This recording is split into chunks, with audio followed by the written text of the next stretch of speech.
1절부터 10절까지를 읽었습니다. 오후 3시, 그러니까 유대인들은 하루에 2번, 오전 9시, 오후 3시, 많게는 또 한 번 더, 12시에 한 번 더, 그래서 많게는 3번, 그렇지 않으면 보통 2번 정도를 기도합니다. 얼마 동안 기도했는지는 사실 없어요. 그냥 자기들 나름대로 시간을 갖는 건데, 정한 시간이 오전 9시, 그리고 오후 3시, 또 난 한 번 더 기도하면 좋겠다라고 하는 사람들은 12시, 이렇게 해서 하루에 2번 정도를 기도를 했는데, 베드로와 요한이 기도하기 위해서 성전으로 올라가던 중에 한 번도 걸어보지 못한, 안진뱅이라고 소개하는데 한 번도 걸어보지 못한 그 사람이 베드로와 요한에게 구걸을 합니다. 이 말씀 속에서 1절의 말씀이 어느 날이라고 시작을 해서 지금 처음으로 예루살렘 성전으로 올라가서 거기서 기도하고 있는 건지, 아니면 이미 계속되어진 일인지 궁금해 하실 것 같은데, 먼저 이 말씀을 보기 전에 우리가 2장 말씀을 잠깐 봐야 됩니다. 2장 46절의 말씀입니다. 사도행전 2장 46절을 보시면, 우리가 이미 지나갔는데 한 번 더 2장 46절 같이 읽겠습니다. 시작. 그들은 날마다 한 마음으로 성전뜰에 모였습니다. 그리고 집집마다 돌아가면서 함께 모여 기쁘고 순수한 마음으로 식사를 같이 했습니다. 여기 전반부에 날마다 한 마음으로 성전뜰에 모였습니다, 이렇게 돼 있단 말이죠. 왜 모였느냐? 기도하기 위해서 모인 거예요. 성전뜰에서 교제하기 위해서 모인 게 아니라 성전뜰에서 기도하기 위해서 모였다라고 하는 점이에요. 그렇다면 이 어느 날이라는 것은 그냥 시점을 이야기하지, 처음으로 예루살렘 성전으로 올라가는 게 아니라 매일같이 베드로와 요한이 매일같이 성전에 올라간 거예요. 그러면 이 날 때부터 안진뱅이였던 사람이 성전 미문으로 돼 있고, 또는 아름다운 문이라고 잘 번역해 주었어요. 아름다운 문이라는 것은 성전으로 들어가는, 예루살렘 성전으로 들어가는 문이 10개가 있는데, 이 10개 가운데 마지막 10번째 문이 이 아름다운 문이에요. 그러니까 문이 여기만 있는 건 아니고, 이 문을 통해서 이제 예루살렘 성전으로 들어가려면 그 뜰이 나와요. 이방인의 뜰이라고 하는 뜰들이 나옵니다. 제가 보여드릴 건데, 그 뜰에 모여서 유대인들이, 지금 예수님을 믿는 사람뿐만 아니라 유대인들도 성전 뜰에 모여서 오전 9시, 오후 3시에 거기 모여서 기도한단 말이에요. 그러면 유대인들도 성전 뜰에서 기도하고, 예수님을 믿는 그리스도인들도 성전 뜰에서 기도하는 거예요. 전에는 이 자리에서 유대인들만 기도하고 있었단 말이에요. 성전뜰에서 유대인들만 하루에 2번. 왜 2번이냐면 이 이방인의 뜰로 해서 들어가게 되면 또 하나의 뜰이 나오는데, 그건 좀 작은데, 그 뜰은 여인의 뜰 또는 남자들의 뜰이라고 불려요. 여인의 뜰은 여자들은 들어올 수 없다는 얘기고, 남자들의 뜰이라는 얘기는 남자들만 들어간다는 얘기예요. 어떻게 해석하느냐에 따라 다른데 작은 뜰이에요. 그 뜰이 있고, 또 한 번의 문을 들어가면 거긴 제사장의 뜰이에요. 그러니까 제사장들만 들어가는 그런 뜰이란 말입니다. 거기서 제사를 드리는데, 번제가 하루에 2번, 오전 9시 그리고 오후 3시에 거기서 이제 번제가 진행이 돼요. 그러니까 번제가 드려지는 시간에 유대인들은 그 이방인의 뜰, 넓은 이방인의 뜰에서 거기서 기도를 했단 말이에요. 그런데 어느 날부턴가 예수님을 믿는 사람들이 그 자리에 모이기 시작했어요. 모인 수가 날마다 더하여지더라. 그리고 4장에 가면 베드로의 설교를 듣고 5,000명이 모였다 그랬어요. 그러면 처음에는 유대인들이 많이 모여서 기도를 해왔었는데, 어느 날부턴가 예수를 믿고 따르는 사람들이 그곳에 모여서 기도하기 시작했는데, 점점 그 수가 늘어나서 이제는 유대인들이 그 자리를 비켜줘야 되게 생긴 거예요. 문제는 예수님을 죽였잖아요. 예수님을 반역자 또는 로마에 대항하는 사람, 정치적으로 몰아가서 예수님을 자기들 나름대로 신문하고 십자가에 못 박아 죽여버렸단 말이에요. 그런데 예수님만 죽이면 예수님을 따라다니던 사람들이 흩어질 줄 알았어요. 우두머리가 되는 예수님을 죽였으니까 그 예수님을 추종하고 따랐던 사람들이 다 도망치고 흩어질 줄 알았다고요. 그리고 실제로 흩어졌어요. 예수님이 붙잡히고 신문하는 동안 12사도뿐만 아니라 예수님을 따르던 많은 사람들이 다 흩어졌어요. 다 사라졌다고요. 그런데 어느 날부터인가 또 이들이 모이기 시작했어요. 그 어느 날이라는 것은 예수님이 부활하시고 나서 제자들을 만나시는 장면이에요. 그것을 그들이 보지 않았으니까, 예수님이 사도들을 만나고 사람들을 만나는 장면을 볼 수 없었으니까 그들이 볼 때는 어느 날인가부터 갑자기 사라졌던 그들이, 예수님을 믿고 따라던 그 사람들이 흩어졌다가 어느 시점인가 다시 모이기 시작했고, 그들이 담대하게 설교를 하기 시작했어요. 그리고 이상한 말들을 한다는 소문을 듣게 되고, 어떤 이들은 그것에 대해서 감사하고 기뻐했지만, 또 어떤 이들은 술에 취했냐고, 오전 9시인데 낮에 술에 취했냐라고 비방하며 조롱하는 일들이 벌어졌어요. 그럼에도 담대하게 그들에게 복음을 베드로가 전했습니다. 그리고 나서 오늘 이 사건은 사도행전에 기록된 첫 번째 기적이에요. 무슨 말이냐면, 기적이 중요하지 않다는 게 아니에요. 기적이 굉장히 중요한데 기적이 목적이 아니라는 거예요. 누가복음 그리고 사도행전을 기록하게 된 이유를 처음에 밝혔어요. 그 이유는 이미 말씀이 있다. 이미 예수님의 말씀을 전한 사람이 있고 그것이 너희들에게 글로 있다. 그런데 내가 이것을 다시 기록하려고 하는 것은 의문스러워하는, 문제가 좀 생길 만한 일들이 있다는 거예요. 그래서 내가 이 부분을 해소하기 위해서 하나님이 성령으로 마음을 주셔서 누가복음을 기록하게 됐다라고 하면서 이 누가복음 사도행전을 기록한 목적이 기적이 아니라는 거예요.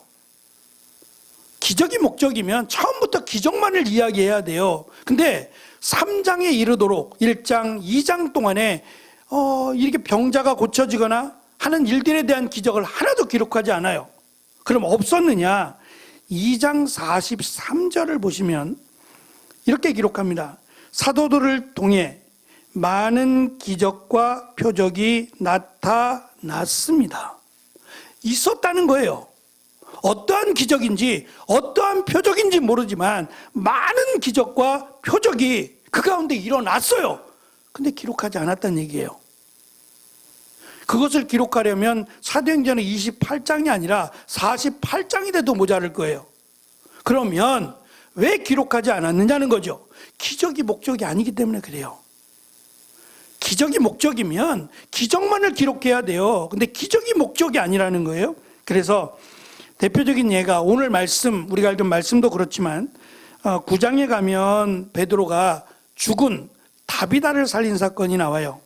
그리고 14장에 가면 바울이 루스드라에서 안진뱅이를 치료했고, 또 빌립보 감옥의 문이 지진으로 열린 사건을 16장에 기록하고, 20장에 가면 창문에서 설교를 듣다가 졸다가 떨어져 죽은 유두고라는 사람이 있어요. 이 유두고를 살린 사건도 있고, 276명 전원이 배 타고 가다가 배가 파손되어서 죽다가 살아난 사건들이 있어요. 그러니까 이 사건들의 공통점을 보면 이 사건으로 끝나는 게 아니라 이 사건을 설명하면서 이 사건을 통해서 말하고자 하는 목적이 많은 사람들이 예수님께로 돌아왔거나 복음에 대한 긍정적인 시각을 갖게 되었다는 거예요. 다시 말하면 기적을 기록한 이유는 기적을 통해서 예수님을 믿으라는 것이고, 믿음이 연약한 자들은 이 기적이라는 수단을 통해서 예수님께로 나오게 하려는 거예요.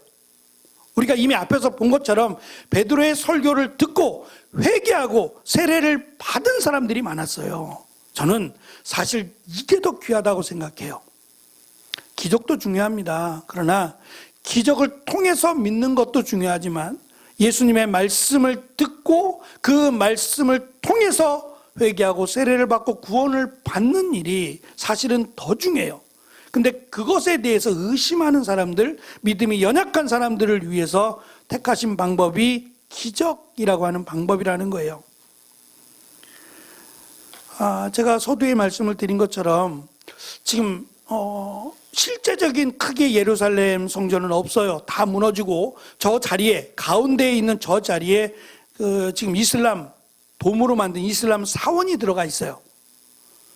그리고 예루살렘 성전에 대한 모형으로 작게 축소해서 모형으로 만들어 놨어요. 예루살렘 성지순례를 가시면 지금 이 모습은 없고 작게 축소되어서 모형으로 만들어져 있어요. 이것은 이랬을 것이다 라고 해서 만들어 놓은 거예요. 제가 화살 표시를 만들었는데 잠시 후에 영상이 하나 나올 텐데 그 영상의 시작 부분이 뭐냐면 올라가는 거예요. 왜 그러냐면 지금 저기 한 층밖에 없는데 저기가 약 2층 높이에 있어요. 이 밑에서부터 보면 올라가야 돼요. 계단을 통해서 올라가야 저 위에 1층 모양의 모습들이 나타난다는 거예요. 그래서 계단이 있어요. 두 곳에 계단이 있고 그 계단을 통해서 나와서 화살 표시 모양으로 돌아야 돼요. 돌아서 가운데 있는 문인데 이 가운데 있는 문이 미문이라고 하는 문이에요. 제가 그 성전에 들어가는 입구가 10개라 그랬어요. 10개인데 그 중에 가운데 있는 문이 미문이래요. 아름다운 문, 이게 맞아요. 왜 아름다운 문이냐? 이 문이 지금은 막혀 있어요. 다 없어지고 그냥 벽만 있고 그 벽에 문 모양만 있어요. 그리고 그것도 막혀 있어요, 돌로. 근데 이 가운데 있는, 조금 있다가 이제 그 영상을 보시게 될 텐데 그 영상이 정확하진 않아요. 그럴 것이다 해서 3D로 만든 건데 그 문이 그 니카노르라고 하는 유대인인데 이 유대인이 애굽으로 잡혀가요. 집안이 아마 잡혀갔을 거고 시간이 좀 지났을 거예요. 그러니까 잡혀간 조상의 2대가 됐던 3대가 됐을 텐데 그 니카노르가 거부예요. 상인인데 거부예요. 그가 자기가 평생에 모은 것을 헌금하면서 특별히 예루살렘 성전에 이 입구의 문을 헌정을 해요.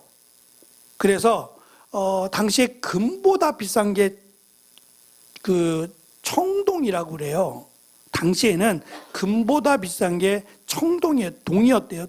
구리였는데 그 구리로 만든 유일한 문이 이 아름다운 문 또는 미문으로 소개되는 문이었대요. 그 문에 이 고린도산 청동으로 만들어서 굉장히 그 햇볕이 이렇게 뜨면 그것으로 인해서 굉장히 찬란하고 환한 빛을 발하는 아름다운 문이었다 그럽니다. 물론 예루살렘 성전이 무너질 때 다 뛰어갔죠. 성전 지하에 있는 보물도 가져가면서 이 문에 달려있는 금이나 이런 것들도 다 떼어갔어요. 다 떼어가고 다 무너지고 그냥 문의 형상만 지금은 남아 있어요. 그런데 저는 그런 생각을 해봐요. 지금 우리가 읽은 말씀에는 마치 이 사람 혼자만 있는 것 같지만 거린이 이 사람만 있었겠어요? 전 그렇지 않았을 거예요. 수많은 거린들이 그 성전 미문 앞에 자비와 긍휼을 구할 거예요. 그냥 단순히 한 푼 주세요가 아니라 우리를 불쌍히 여겨달라는 하나님의 긍휼하심에 따라 우리도 불쌍히 여겨달라라고 하는 마음으로 성전 미문에 수많은 거린들이 없지 않아 있었을 거예요. 그런데 이 지금 이름도 밝히지 않는 이 거린이 베드로와 요한을 만나게 된 거예요. 무슨 말이냐면 오늘 말씀 속에서 이 거린의 믿음은 없어요. 이 거린의 믿음을 이야기하시면 안 된다고. 이 거린이 믿음이 있어서 베드로와 요한을 만났다거나 베드로와 요한이 일어나 걸으라고 했을 때 믿음이 있어서 이런 부분이 없다고요. 그런 부분에 대한 강조가 아니라 베드로와 요한을 통해서 이 사람이 어떻게 낫게 됐느냐? 예수 그리스도의 이름의 권세가 이 사람의 병을 치료했다라는 것을 강조하기 위함이에요. 그래서 이 사람의 손을 잡고 일으켰을 때 한 번도 걸어보지 못한 사람이 갑자기 다리에 힘을 얻고 걷고 뛰었다라고 하나님을 찬양했다고 말하지만 이 사람의 믿음은 여기서 강조하고 있지 않다 라는 것도 유념해 보시기를 바랍니다. 제가 잠깐 짧아요. 짧은 동영상을 보여드리겠습니다.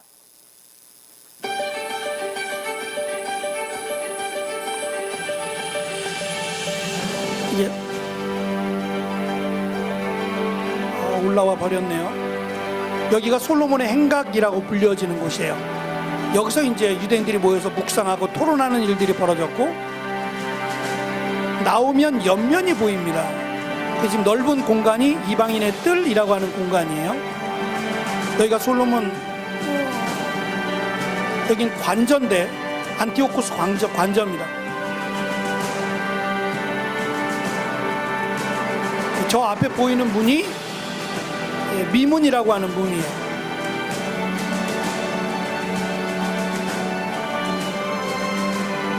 저 보이는 문을 통해서 들어갑니다. 이게 이제 제가 말씀드린 고린도산 청동으로 만들어졌을 것이다 라고 하는 문이에요. 이 문을 열고 들어가면 아까 말씀드린 여인의 뜰이라고 하는 곳이 있고, 챔버라고 하는 방들이 있어요. 여기는 지금 물이 있는 방이고, 또 하나의 방은 나실인의 방이 있고, 또 하나의 방은 기름을 모아둔 방, 또 하나의 방은 나병들을 위한 방, 이렇게 방들이 몇 개가 있어요.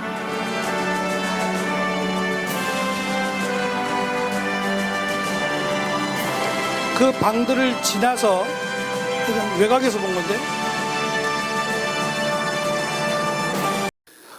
이 문 안으로 들어가서 이방인의 남자들의 뜰 또는 여인의 뜰, 거기까지 이제 모여서, 거기에서 이제 뭐 예를 들어 나병 환자가 나왔다 그러면 거기서 이제 확인하는 시간들을 갖고, 그 다음에 이제 제사장의 뜰로 안으로 들어갑니다. 말씀드린 사진을 보시는 게 더 정확할 수 있겠어요. 굉장히 넓은데 양쪽이죠. 양쪽에 다 이방인의 뜰이 있어요. 근데 이방인의 뜰에 아주 조그맣게 보이는 사람들이에요. 축구장 10배예요. 축구장 10개의 넓이라고 생각하시면 돼요. 그러니까 굉장히 넓다는 얘기죠. 굉장히 큽니다. 돌 하나가 큰 거는 1톤이었어요. 그러니까 엄청난 크기예요. 저거를 43년이 걸려서 지었다고 하니까. 그러니까 예수님 당시에도 다 완공이 되지 않았어요. 성전은 완공이 됐지만 부속 건물들은 아직 진행 중인 상태였어요. 근데 이것을 보고 제자들이 예수님께, 예수님, 이 웅장한 성전을 보십시오. 하나님이 여기에 임하시지 않겠습니까? 이런 얘기예요. 근데 이미 예수님 말씀에는 강도의 소굴이 되어버렸어요. 건물만 웅장하면 뭐예요? 거기 하나님이 들어가실 수가 없어요. 그러니까 이 건물이 무너지리라. 그리고 3일 만에 다시 지어리리라. 예수님 자신을 말씀하시고 더 이상의 성전이 의미가 없다는 말씀을 하셨어요. 제자들이 볼 때는 아마 이스라엘 역사 가운데 가장 웅장한 성전이에요. 솔로몬 성전보다 훨씬 큽니다. 문제는 헤롯이 정말 하나님을 믿음으로 드린 성전이 아니라 자기의 권위, 왕위를 이어가기 위해서 일부러 오래 걸려서 지었어요. 그 대신에 튼튼할 거예요. 근데 아무리 튼튼하면 뭐래요? 다 무너지고 말 것인데. 그러니까 인간이 생각은 참 짧다라는 생각도 가져봅니다.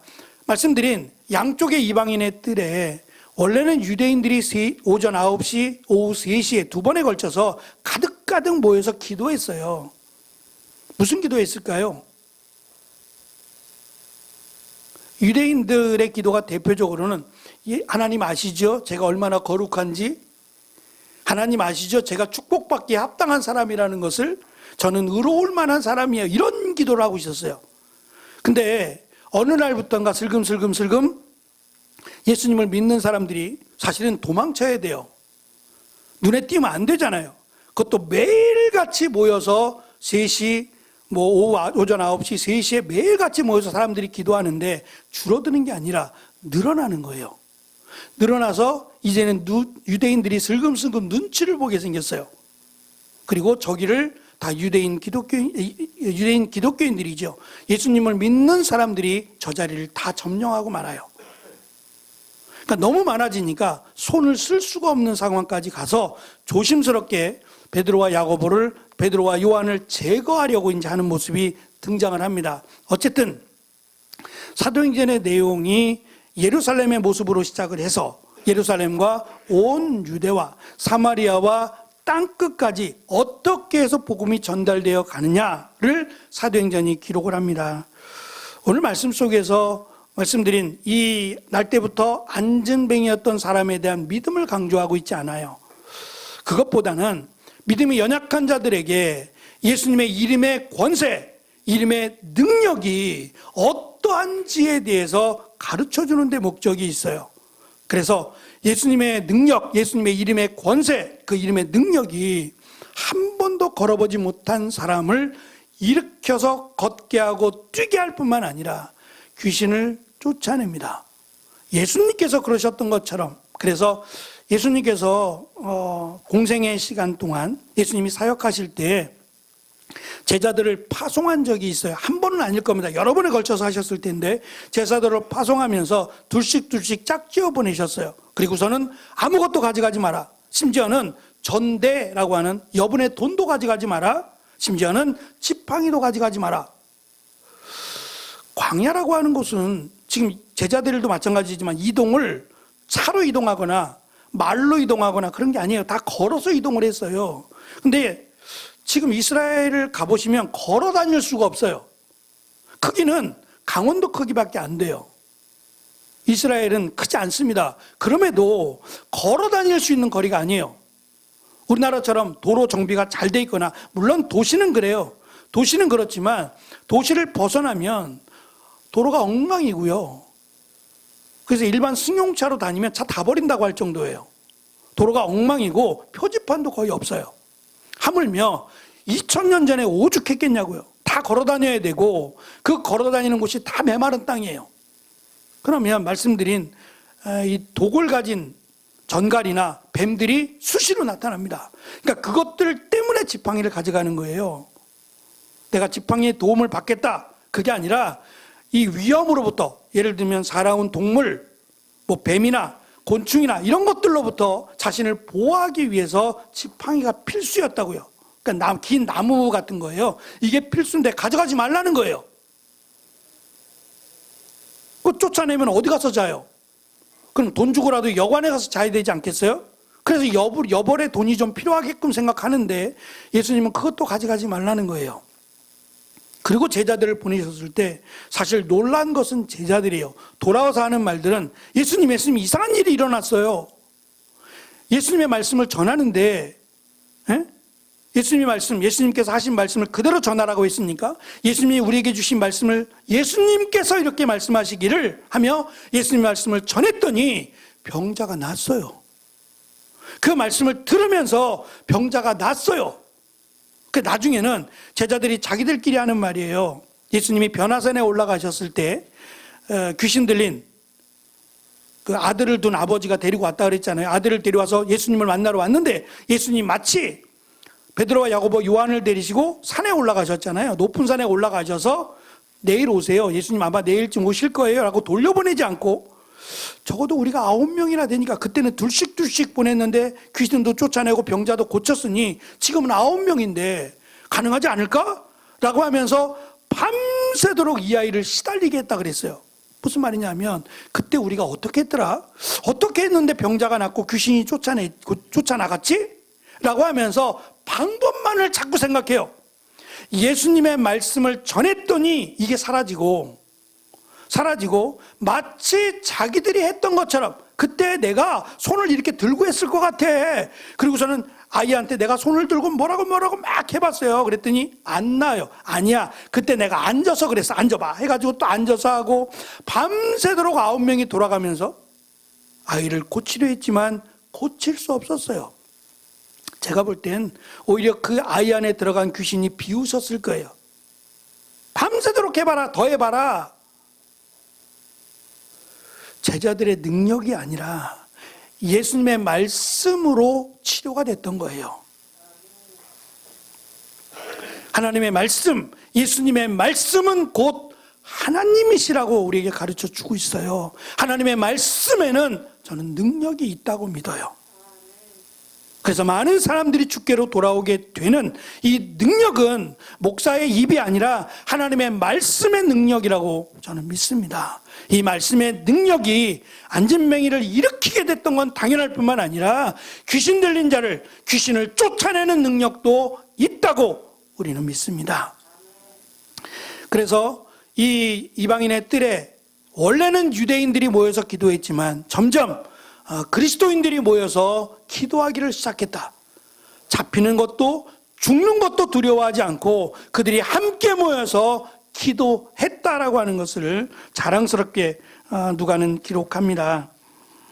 특별히 예수님께서 제자들에게 또 예수님을 따르는 사람들에게 이렇게 말씀하셨어요. 세례 요한이 감옥에 갇히게 되고 세례 요한이 그리고 요한의 제자들이 요한의 제자들을 불러서 예수님께로 보냅니다. 보내서 이렇게 말을 해요. 선생님이 오실 그분입니까? 메시아란 얘기죠. 오실 메시아입니까? 근데 왜 아직도 심판이 이루어지지 않습니까? 라고 의문을 던졌어요. 그때 예수님께서 메시아이신 예수님이 심판의 주가 아니다라는 게 아니라 지금은 구원의 때라는 거예요.